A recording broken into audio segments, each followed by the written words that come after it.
Hi everyone welcome back to a mini vlog. ಹೆಂಗೆ ಅದಿರಿಪ್ಪ ಎಲ್ಲರೂ? I hope you all are ಮಸ್ತ್. ಇವತ್ತು ಆ್ಯಕ್ಚುಲಿ ನಮ್ಮದೊಂದು ಫ್ಯಾಮಿಲಿ ಟ್ರಿಪ್ ಇತ್ತು ರೀ. ಧರ್ಮಸ್ಥಳ, ಹುಬ್ಳಿ ಟು ಧರ್ಮಸ್ಥಳ ಸುಬ್ರಹ್ಮಣ್ಯ ಅಂತೇಳಿ.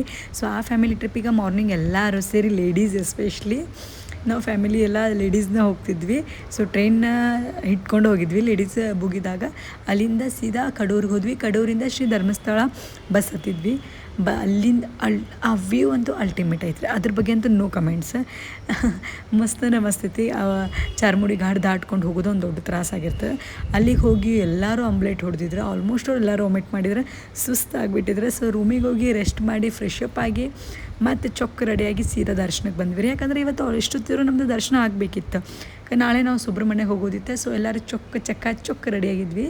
ರೆಡಿಯಾಗಿ ಸೀದಾ ನಮ್ಮ ಪಿಯಾಗಳನ್ನೆಲ್ಲ ಕರ್ಕೊಂಡು ಧರ್ಮಸ್ಥಳಕ್ಕೆ ದರ್ಶನ ಮಾಡಕ್ಕೆ ಹೊಂಟ್ವಿ ರೀ. ಅಲ್ಲಂತೂ ದರ್ಶನ ಅಲ್ಟಿಮೇಟ್ ಆಯ್ತು ರೀ. ಸೊ ಯಾವುದೂ ವೀಡಿಯೋ ಕ್ಯಾಪ್ಚರ್ ಮಾಡೋ ಹಾಗಿದ್ದಿದ್ದಿಲ್ಲ. ಸೊ ದರ್ಶನ ಅಂತೂ ಅಲ್ಟಿಮೇಟ್ ಇತ್ತು. ಯಾವುದೋ ಆಲ್ಮೋಸ್ಟ್ ಅಲ್ಲಿ ರಶ್ ಇದ್ದಿದ್ದಿಲ್ಲ. ಸೊ ಖಾಲಿನೇ ಇತ್ತು.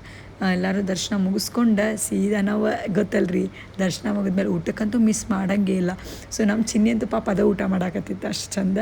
ಸೊ ಊಟ ಅಂತೂ ಅಲ್ಟಿಮೇಟ್ ಇತ್ತು. ಊಟ ಮಿಸ್ ಮಾಡ್ಕೊಳಂಗಿಲ್ಲ. ಅದು ಅಲ್ಲಿ ವೈಬ ಚೇಂಜ್ ಐತಿ ಊಟದ್ದು. So waiting for next part. Thank you for watching.